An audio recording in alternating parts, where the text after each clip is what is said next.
20,000 feet above the Tunisian desert, tail gunner Sam Sarpelis feels the Boeing B-17 lurch violently upward.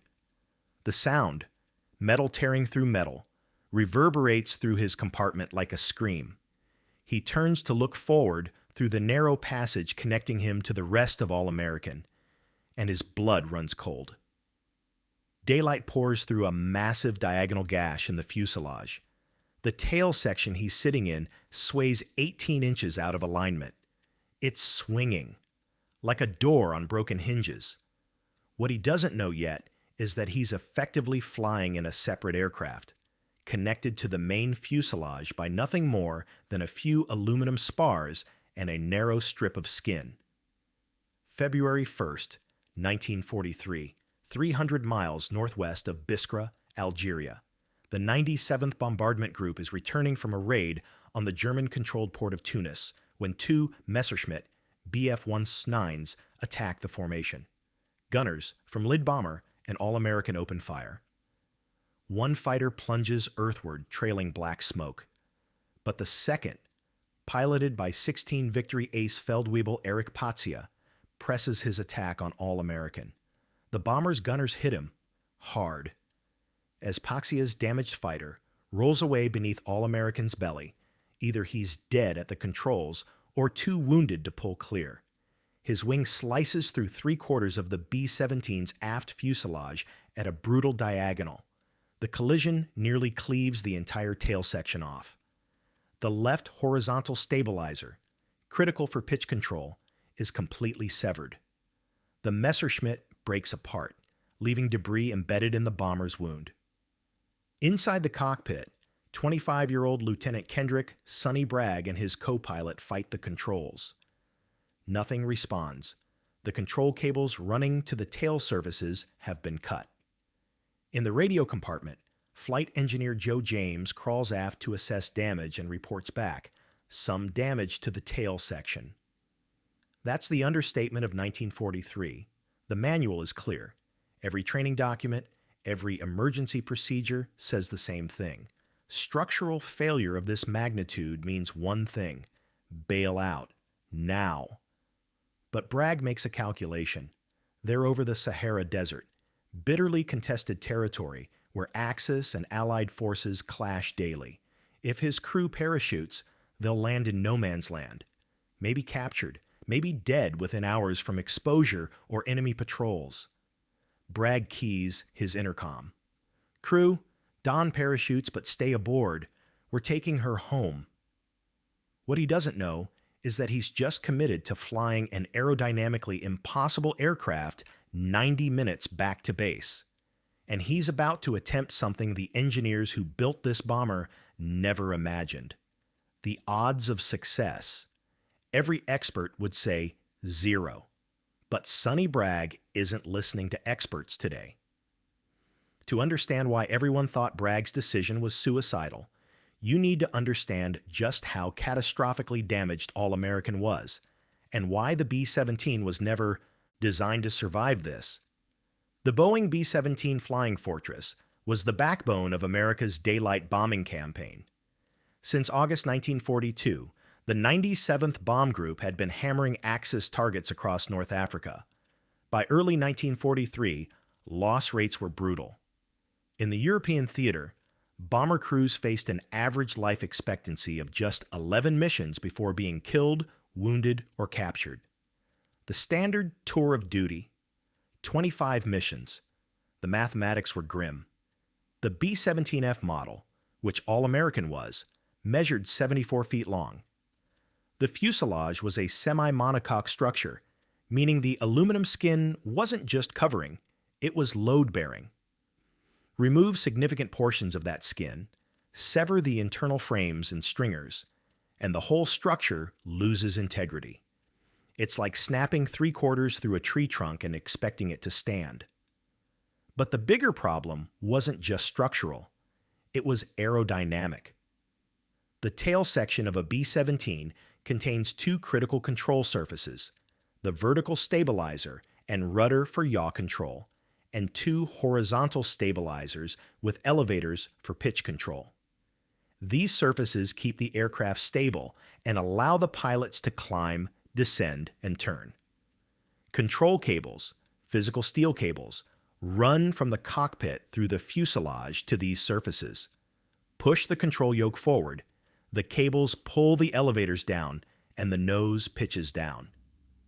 When Paxia's fighter sliced through All-American's fuselage, it severed these cables completely. Bragg and his co-pilot, Guy Boyd, had zero manual control over the aircraft's tail surfaces.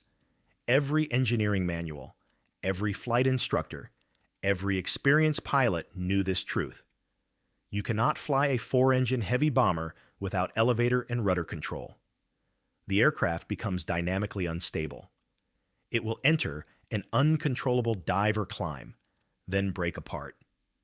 The consensus was absolute. The Boeing engineers who designed the B-17 would have said, "Bail out immediately." The Air Corps flight instructors would have said, "Structural failure of this magnitude is not survivable." The veteran pilots who'd seen battle damage would have said, "Son, you've got maybe 2 minutes before that tail tears completely free." And they all would have been right, under normal circumstances. But there was another problem Bragg faced: his crew's survival on the ground. The Sahara Desert in February 1943 was a combat zone. Rommel's Afrika Korps was in retreat, but German and Italian forces still controlled significant territory. Allied forces were advancing, but the front lines shifted daily. Nighttime temperatures in the desert plunged below freezing. Daytime heat was brutal. Water sources were scarce. If Bragg's 10-man crew bailed out, they'd be scattered across miles of desert. Some might land in Allied territory. Others might land behind German lines. The chances of all 10 surviving, evading capture, and making it back to Allied lines were slim. The chances of casualties during the bailout itself, parachute failures, hard landings on rocky terrain, injuries were significant. Bragg had played football for Duke University in 1938. He understood calculated risks. He understood that sometimes you call the play everyone says won't work because the alternative is guaranteed failure. But here's what made his decision seem even more insane to anyone who understood aircraft systems. Even if the tail somehow held together structurally, even if the aerodynamics didn't tear it free, Bragg still had no way to control the aircraft. Without control cables, the B-17 was little more than an unpowered glider with 4 engines screaming and no way to direct where it went. The crew waited for Bragg's decision.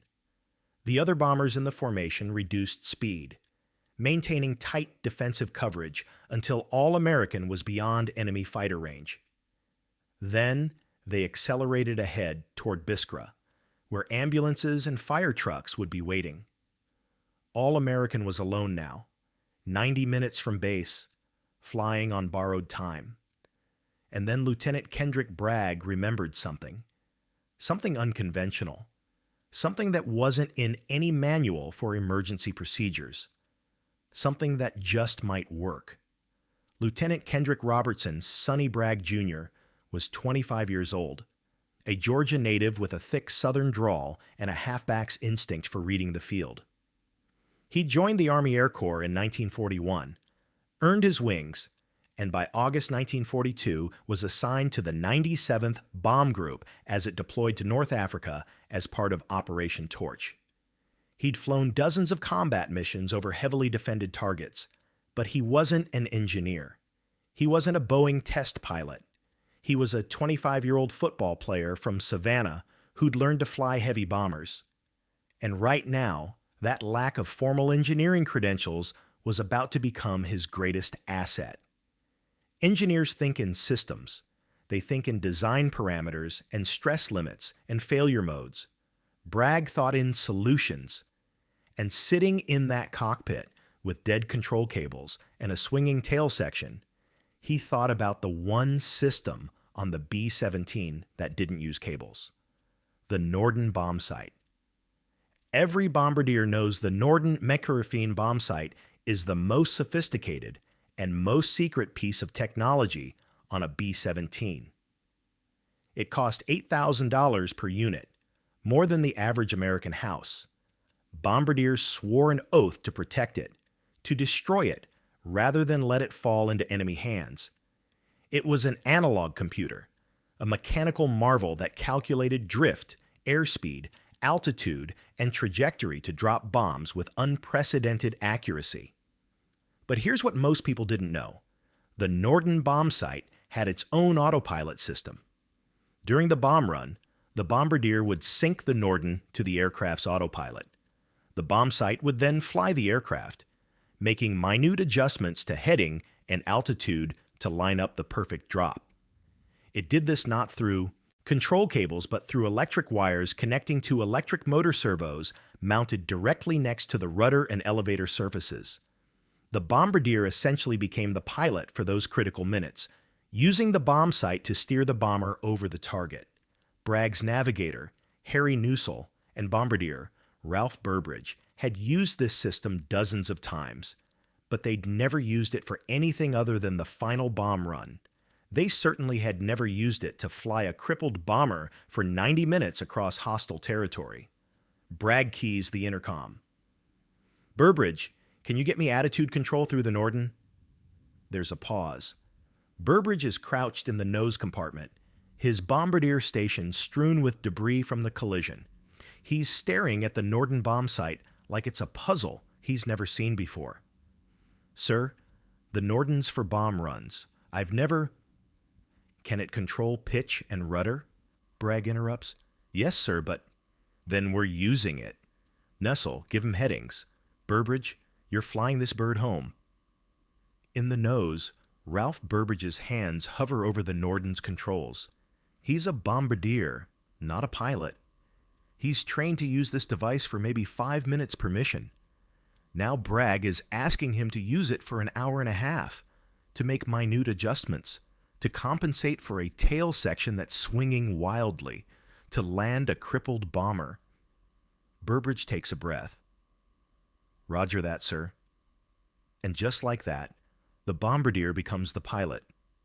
The most sophisticated bombsight ever created becomes an emergency flight control system.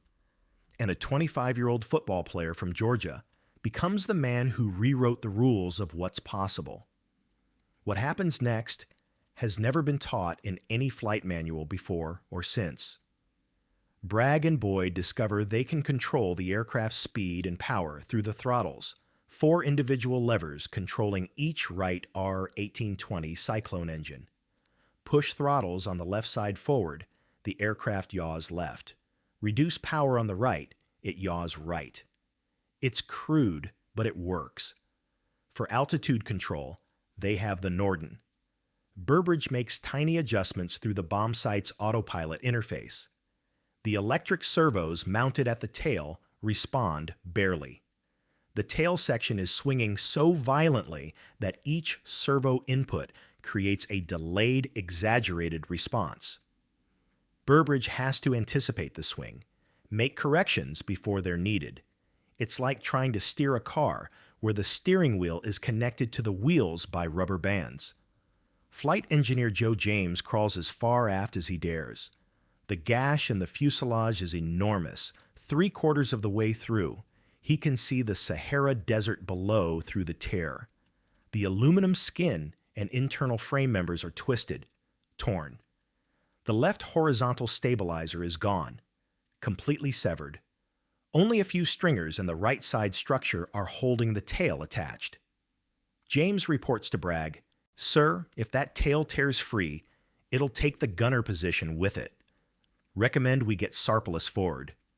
Tail gunner Sam Sarpelis doesn't need to be told twice. He grabs his gear and scrambles forward through the narrowing passage connecting the tail to the radio compartment. The fuselage flexes around him. He can feel the vibration, the sway. He makes it through just as the opening narrows further. Minutes later, the passage would have been impassable. Sarpelis reaches the waist gunner section and collapses against the bulkhead, breathing hard. Behind him, his tail gunner compartment continues to swing 18 inches out of alignment with every air current. Bragg makes another calculation. The damaged tail is creating massive drag and destabilizing airflow. Flying fast could rip it free, but flying too slow means they'll lose lift and stall. He throttles back to 155 miles per hour, slower than normal cruise, but fast enough to maintain altitude. It's a tightrope walk. The other crew members wait in silence. Radio operator Paul Galloway monitors frequencies. Ball turret gunner Elton Conda and waist gunner Michael Zook scan the skies for enemy fighters. Though if fighters attack now, All-American is defenseless. They can't maneuver. They can't climb or dive. They're a flying target. Navigator Nessel plots their course. 300 miles to Biskra. At their current speed, that's 96 minutes, an hour and a half of holding together an aircraft that's held together by luck and a few strips of aluminum. Bragg's voice comes over the intercom, calm and steady. "Crew, we're doing fine. Burbridge is flying us smooth. We'll make it home." It's a lie, of course. They're one wind gust, one structural failure, one servo malfunction away from catastrophic breakup. But the crew needs to hear confidence. And Sonny Bragg delivers it. In the nose, Ralph Burbridge's hands never leave the Norden controls. He's making adjustments every few seconds, tiny corrections, feeling his way through a procedure that doesn't exist. And somehow, impossibly, All-American continues flying. As All-American limps through the sky, the radio crackles to life. The formation's other bombers have reached Biskra and reported the damage. The base is in chaos. At Biskra Airfield, Major Robert Coulter, who'd led the formation and witnessed the collision, stands in the operations tent with the squadron's engineering officer, Captain William Morrison. Morrison has been with the 97th since the beginning. He knows B-17s inside and out. He's seen battle damage that would make civilians weep. But when Coulter describes what he saw, the massive diagonal gash, the severed stabilizer, the tail hanging by threads, Morrison's face goes pale. "Bob, that's not survivable," Morrison says flatly. "If what you're describing is accurate, there's no way that tail is still attached. And if by some miracle it is, Bragg can't possibly control that aircraft." "He's still flying," Coulter replies. "I watched him level out. He's bringing her home." Morrison shakes his head. "Then he's going to crash on approach and kill his entire crew. We need to order him to bail out now while they're over terrain we control." The room erupts. Squadron Operations Officer Captain James Harrison steps forward. "If they bail out over the desert, we'll lose half the crew to injuries and exposure. It's February, Bill. Desert nights are freezing. And if they try to land that aircraft," Morrison shoots back, "we'll lose all 10 when it cartwheels on the runway. That tail will shear off the second he flares for landing. The aircraft will tumble. They'll be killed instantly." Another voice joins. "We don't even know if he has landing gear control. Hydraulics run through that section." "He doesn't have aileron control either," Morrison adds. "How's he supposed to line up on final approach?" Harrison turns to Coulter. "Can he do this, Bob?" Coulter pauses. He's seen Bragg fly, seen him bring damaged aircraft home before, but nothing like this. This is beyond damage. This is physics saying no. "I don't know," Coulter admits, "but if anyone can, it's Bragg, and that crew deserves the chance to try." Morrison explodes. "They deserve to survive. Ordering them to attempt a landing is a death sentence." "Ordering them to bail out might be too," Harrison fires back. The argument rages for 10 minutes. Finally, the tent flap opens. Lieutenant Colonel Frank Armstrong, squadron commander, enters. He's been monitoring from the radio tent. He's heard All-American's status reports. He's seen the photograph that Navigator Cliff Cutforth took from another bomber before the formation flew ahead, the iconic image that will make this mission famous. "Gentlemen," Armstrong's voice cuts through the noise. The room falls silent. Armstrong looks at Morrison. Bill, from an engineering standpoint, can that aircraft land safely? Morrison doesn't hesitate. No, sir, it cannot. Armstrong nods. Captain Harrison, from a survival standpoint, what are the crew's chances if they bail out? Better than landing, sir, but not good. Maybe 60-40 they all survive. Armstrong walks to the operations map, studies the route All-American is flying. Then he turns back. Here's what we're going to do. We're going to clear the runway. We're going to put every ambulance, every fire truck, every medic we have on standby. And we're going to let Lieutenant Bragg make his own decision. He's the aircraft commander. He knows his crew. He knows his aircraft's condition. If he says he can land it, we give him the chance. Morrison starts to protest. Sir, that's an order, Captain. Armstrong's tone leaves no room for argument. We don't abandon our people. If Bragg thinks he can bring them home, we prepare to receive them home. Understood? Yes, sir. Armstrong nods to the radio operator. Get me Bragg. Moments later, Bragg's voice crackles through the speaker. Armstrong keeps it brief. All-American, this is Armstrong. You have clearance to attempt landing at your discretion. We'll have the field clear. Emergency services standing by. It's your call, Lieutenant. There's a pause. Then Bragg's Georgia drawl comes through, steady as iron. Roger that, Colonel. We're coming home. If you're finding this story incredible, subscribe now. We're just getting to the most intense part. Hit that like button if you think Bragg made the right call. 90 minutes after the collision, All-American approaches Biskra. Bragg has been monitoring the tail's behavior the entire flight. Every vibration, every sway. The tail has been flexing 18 inches out of alignment, but it hasn't torn free. The few stringers and the narrow strip of skin have held. But landing is different. Landing means changing speed, changing altitude, changing configuration. It means the most violent stresses an aircraft experiences in normal operations. And All-American is anything but normal. Bragg keys the intercom. Crew, we're beginning approach. Burbridge, I need you perfect on those corrections. Nussel, call out our altitude and speed. Everyone else, brace for landing. If this goes bad, it's going to go bad fast. Below, Biskra Airfield is a hive of activity. Every vehicle the base has is positioned along the runway. Ambulances with medics, fire trucks with crews ready, ground personnel with stretchers. Colonel Armstrong stands on the operations tower, binoculars fixed on the northern sky. There, someone shouts. A dot appears on the horizon. Through the binoculars, Armstrong sees All-American. Even from miles away, the damage is visible. The tail section listing at an angle, the massive gash in the fuselage like a wound that should have been fatal. Jesus, Armstrong whispers. All-American fires 3 emergency flares, red, signaling damage and wounded aboard. Bragg orbits the field at 2,000 feet, waiting for landing clearance. He needs to see the green flare. On the ground, Morrison makes one last plea to Armstrong. Sir, we can still wave him off. Order them to bail out at altitude. Armstrong doesn't take his eyes off the bomber. No. The green flare fires. Landing cleared. Bragg begins his approach. But this isn't a normal approach. He can't use ailerons for precise bank control.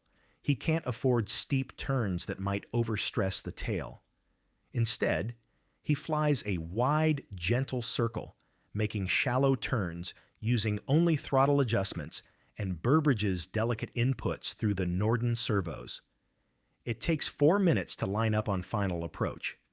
4 minutes of minute corrections, of Bragg and Boyd working the throttles like precision instruments, of Burbridge calling out servo adjustments in the nose. Lined up on runway heading, Nessel calls out. Airspeed 140, Boyd adds. Altitude 1,000 feet, Nessel continues. Rate of descent 200 feet per minute. Bragg's hands hover over the throttles. This is the critical phase. In a normal landing, he'd reduce power, extend flaps, and use the elevators to control the glide slope. But All-American has no hydraulic pressure. The lines were severed. That means no flaps, no tail wheel, and limited elevator authority from Burbridge's servo inputs. "Burbridge, I need a shallow glide slope," Bragg calls. "Gentle descent. Can you hold it?" "I've got it, sir." Burbridge's voice is tight with concentration. He's staring at the Norden's controls, making adjustments that should be impossible. The device was never designed for this, but it's responding. Barely. "Altitude 500 feet, Nessel calls. On the ground, Morrison watches through binoculars. The tail section is visibly swaying. "It's going to break free," he mutters. "The second he flares, the stress will—" "Quiet," Armstrong snaps. "Altitude 300 feet, Nessel calls. "Airspeed 130. Bragg reduces power slightly. The B-17 descends. The runway fills the windscreen. He can see the emergency vehicles, the personnel waiting. 200 feet, 150. "Burbridge, nose up, gentle." In the bombardier compartment, Burbridge inputs the correction. The electric servos engage. The tail responds. Delayed, sluggish, fighting the flex in the damaged structure. The nose rises, slightly. 100 feet. Airspeed 120. Bragg's eyes are locked on the runway. He's landing this bomber without flaps, which means a higher landing speed. Without a tail wheel, which means he'll have to hold the tail up as long as possible. And without precise elevator control, which means he can't flare the way he normally would. 50 feet. The main landing gear, positioned under the wings, approaches the runway. Bragg holds the nose up as long as he can. 30 feet, 20. "Burbridge, hold that attitude. 10 feet. 5. The main wheels kiss the runway. A smooth touchdown. Bragg immediately pulls the throttles to idle. The B-17 rolls forward on its main gear, the tail still suspended. Brake pressure. Thank God the brakes use a separate hydraulic system. Bragg applies brakes. Gentle. Even. Can't risk a nose over. The bomber slows. 80 miles per hour, 70, 60, and then, inevitably, the tail begins to drop. Without a tail wheel, there's nothing to catch it. The damaged tail section touches the runway with a grinding screech of metal. The bomber lurches. The tail drags along the concrete, throwing sparks. Inside, the crew is thrown against their harnesses. Bragg fights to keep the aircraft straight. If the tail catches wrong, if it digs in, they'll ground loop. The aircraft will spin. The tail will tear free. But it holds. The tail drags for 50 yards, 70, 100, and then All-American comes to a stop. For 5 seconds, nobody moves. Then Bragg keys the intercom. "Crew check. In." One by one, they respond. All 10 crew members accounted for. 0 injuries. Outside, emergency vehicles surround the bomber. An ambulance pulls alongside, medics jumping out with stretchers. But when the crew door opens and Bragg emerges, he waves them off. "No business, Doc," he calls out, his famous Georgia drawl never sounding so good. One by one, the crew climbs out. They stand beside All-American, staring at the damage in daylight for the first time. The massive gash, the hanging tail, the torn metal. Morrison walks up, his face pale. He reaches out and touches the severed aluminum. "This is impossible," he whispers. "This aircraft should not be able to fly." Bragg just grins. "Well, sir, nobody told her that. If this story amazed you, you need to hear what happened next. Subscribe and hit the bell icon. This is the kind of history they don't teach in school." The photograph taken by navigator Cliff Cutforth became one of the most famous images of World War II. All-American, flying over the Sahara with her tail nearly severed, became a symbol of the B-17's legendary toughness and the skill of American air crews. But the real story, the story of how Bragg and his crew survived, remained less known. In a 2012 interview, one of the last before his death, Bombardier Ralph Burbridge set the record straight about many myths surrounding the flight. No, they didn't use parachute cords to tie the tail together. No, it wasn't a flight back to England. It was 300 miles from Tunis to Algeria. And no, they didn't drop their bombs after being hit.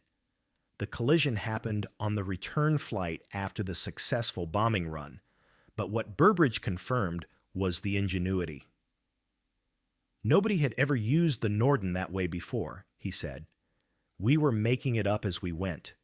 Every input I made, I didn't know if it would help or make things worse. But Lieutenant Bragg trusted me, and I wasn't going to let him down. All American was repaired at Biskra and returned to service, though not as a combat bomber. She served as a hack, a utility aircraft hauling supplies, personnel, and documents between bases.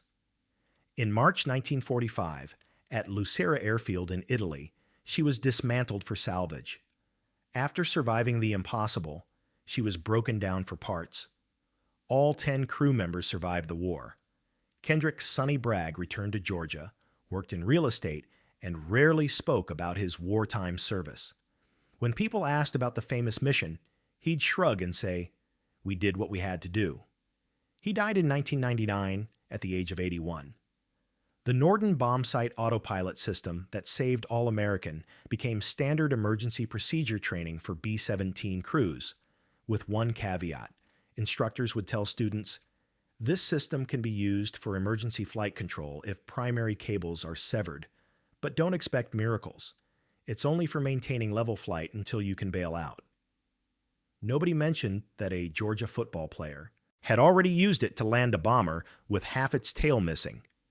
Modern aircraft have multiple redundant control systems precisely because of incidents like All American. Fly-by-wire systems, backup hydraulics, electric actuators, all descendants of lessons learned in World War II. But in 1943, Bragg and Burbridge were inventing redundancy on the fly, using a bombsight as a control system because they refused to accept the alternative. The 414th Bombardment Squadron adopted a new emblem after the mission, a puppy preying on top of a damaged tail section. The phrase, "coming in on a wing and a prayer," became permanently associated with the All-American, though it was actually inspired by another damaged bomber, the Thunderbird. But the real legacy isn't the photograph or the emblem or the phrase. It's the lesson that Sonny Bragg taught that day over North Africa. Sometimes the impossible is just the difficult that nobody's tried yet. Sometimes the solution isn't in the manual. It's in trusting your crew, thinking clearly under pressure, and refusing to quit when everything says you should. 10 men flew home that day because one 25-year-old pilot looked at an impossible situation and said, "We're going to make this work." And they did.